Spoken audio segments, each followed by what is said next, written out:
What happened ke sa priangki kubor hamsaya ke bay bekasan himasima ke banwanjong Dr. Mukul Sangma.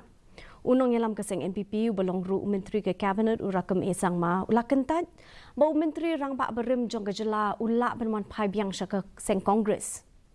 Kajing penyedai bekajing yak lenti jong kekamsan perthai jong kiriu pau kmat kum Captain Williamson Sangma mat UPA Sangma uniu Nongialam ke seng NPP ulapen pau jeng ngos kem bau Dr. Sangma undang ye biteng bantau ke lenti ke jong usah kmat.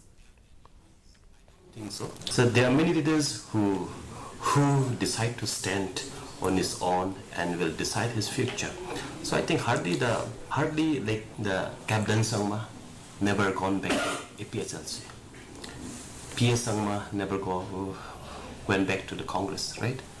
So like the P. Chidambaram, the former Chief Minister of the Jammu Kashmir, the many leaders has already exodus from Congress. So these things happen, new people will come in, join. But the leaders build their new house sometime good.